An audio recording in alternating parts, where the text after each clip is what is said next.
Is. Which ancient symbol calls you? Your hidden power revealed. A Jungian test. What if the symbols that haunt your dreams are not random, but ancient messengers from a self you have never met? Imagine standing in a vast hall carved from obsidian stone. The air is thick with incense and forgotten prayers. Before you, 5 pedestals rise from the ground, each crowned with a symbol glowing faintly in the darkness. One pulses with light meant only for you. Your heart already knows which one, but do you have the courage to claim it? Carl Jung spent his life exploring what he called the collective unconscious, a reservoir of symbols and archetypes shared by all humanity. He believed that certain images bypass the conscious mind and speak directly to the soul. These symbols are not mere decorations, they are keys.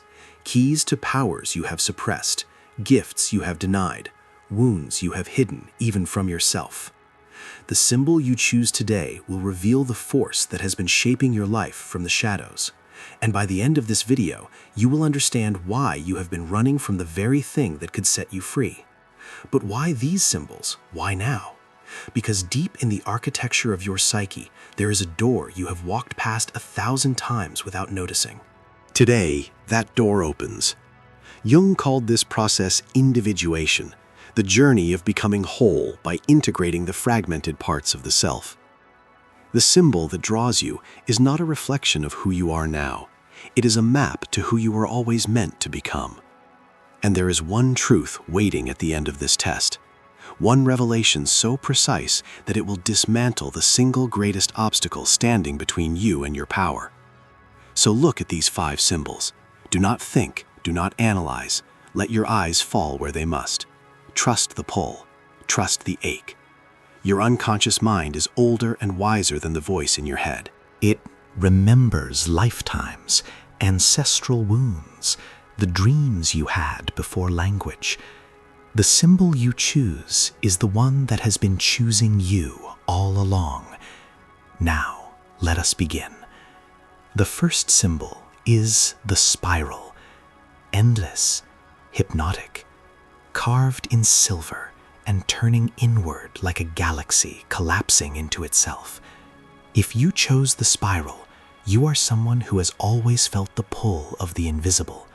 You were the child who stared too long at the sky, who asked questions that made adults uncomfortable. The spiral is the symbol of the mystic, the seeker, the one who cannot rest in shallow waters. In Jungian terms, you embody the archetype of the sage, but not the sage who has found all the answers. No, you are the sage still searching, still descending into deeper and deeper layers of meaning. The spiral moves inward, and so do you. You do not flee from complexity. You are drawn to it. While others seek certainty, you crave mystery. But here is what most people are too afraid to admit about this choice. The spiral can become a trap. You can spiral inward so far that you lose connection with the outer world.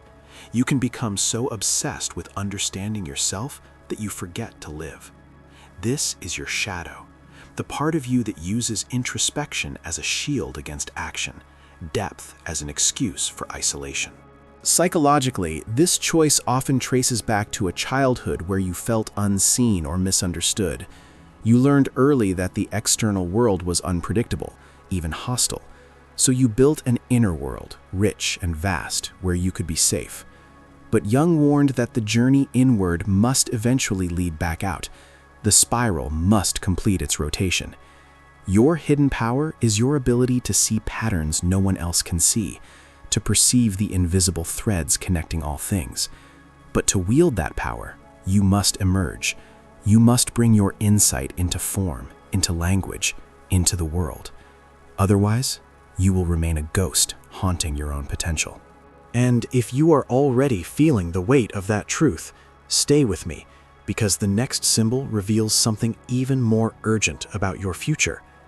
The second symbol is the sword, straight, vertical, forged in iron and pointed toward the heavens. If you chose the sword, you are someone who has known conflict intimately. Not just external battles, but the war that rages inside you every single day. The sword is the symbol of the warrior, the one who cuts through illusion, who refuses to be lied to. You value truth above comfort. You would rather face a painful reality than live in a beautiful delusion. This is your gift. But it is also your curse. Jung spoke of the warrior archetype as essential for individuation because without the courage to sever old identities, we remain trapped in who we used to be. The sword is necessary, but the warrior who never lays down the sword becomes a tyrant, even to themselves. And here is what you have not yet admitted. You are exhausted. You have been fighting for so long that you have forgotten what peace feels like. You have been so vigilant, so ready for the next wound, the next betrayal, that you cannot rest even when the battle is over. This often begins in childhood with a wound of powerlessness. Perhaps you were hurt and could not defend yourself. Perhaps you watched someone you loved suffer and felt helpless. So you made a vow, never again.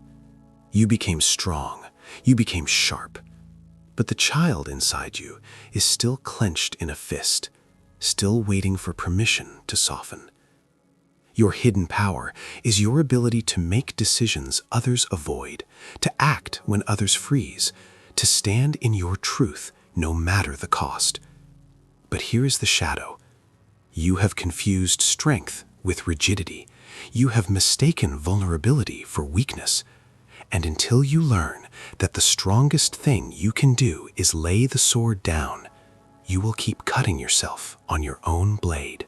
Now listen closely, because this next part changes everything. The third symbol is the moon, crescent, silver, glowing with a light that is not its own.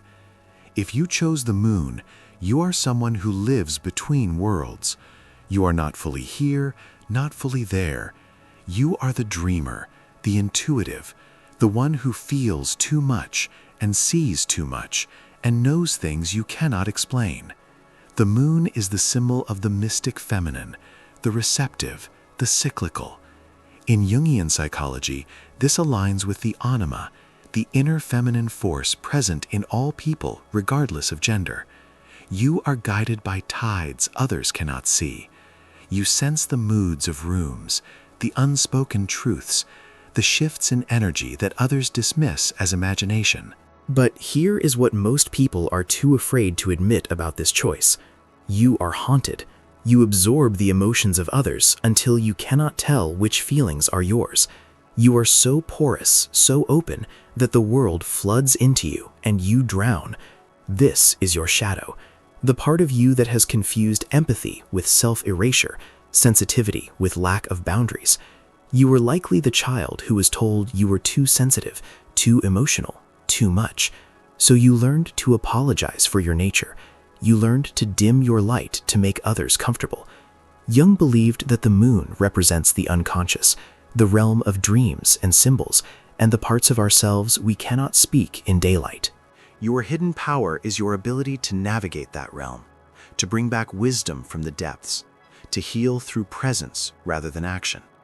But to claim that power, you must learn containment. You must learn that you can be open without being defenseless, that you can feel deeply without losing yourself. You are not responsible for holding the pain of the world. You are only responsible for holding your own. And the symbol that comes next will show you exactly why you needed to hear that. The fourth symbol is the flame, dancing, untamed, burning gold and crimson and alive with hunger. If you chose the flame, you are someone who has always known you were meant for more. You are the creator, the rebel, the one who cannot be contained. The flame is the symbol of transformation, the alchemical fire that burns away the false self to reveal the true one. In Jungian terms, you embody the archetype of the magician, the one who bends reality through will and vision. You are not here to follow, you are here to ignite. But here is what you have not yet faced. The flame consumes, it destroys as much as it creates. And you have burned bridges, relationships, versions of yourself, sometimes before they were ready to end. This is your shadow, the part of you that uses destruction as a shortcut to transformation, that mistakes chaos for freedom, intensity for authenticity. You were likely a child who felt trapped, confined, smothered by expectations. So you learned to break things. You learned that if you burned hot enough, people would step back and give you space. Jung taught that the fire of individuation is necessary, but it must be contained in a vessel, a strong enough ego to hold the heat without shattering. Your hidden power is your ability to transform, to reinvent, to rise from your own ashes again and again. You inspire others simply by refusing to be small. But the shadow side is burnout. You push until you collapse. You leap before you look. And here is the truth you must swallow.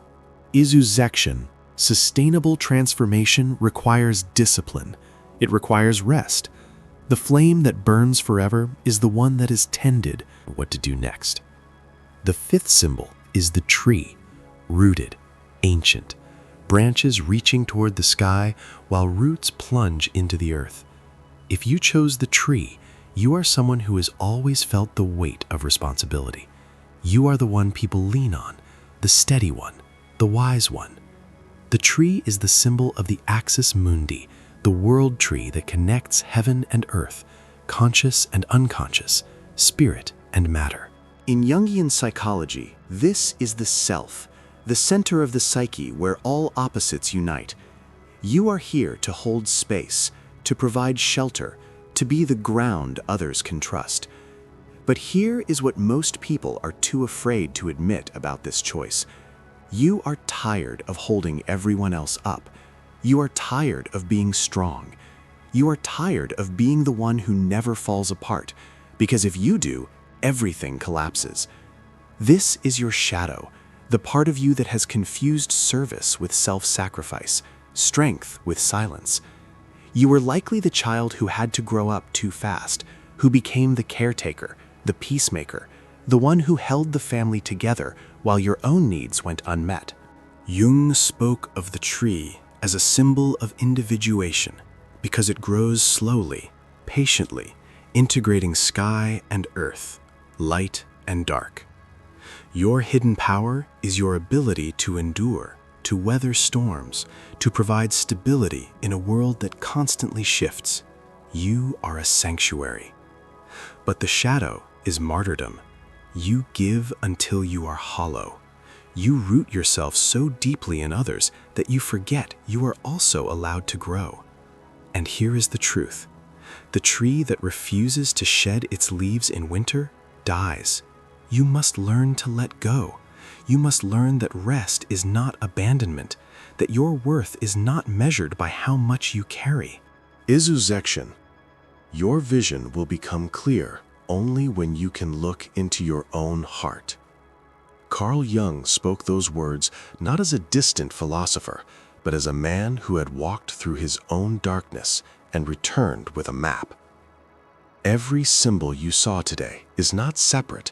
They are all parts of you. The spiral, the sword, the moon, the flame, the tree. They are the faces of your soul, the voices that whisper in your dreams, the forces that have been steering your life from behind the curtain. The symbol you chose is the one crying out the loudest right now. It is the part of you that needs integration, that needs to be seen, that needs to be brought into the light. But do not mistake this for a final answer. You are not one thing. You are all things.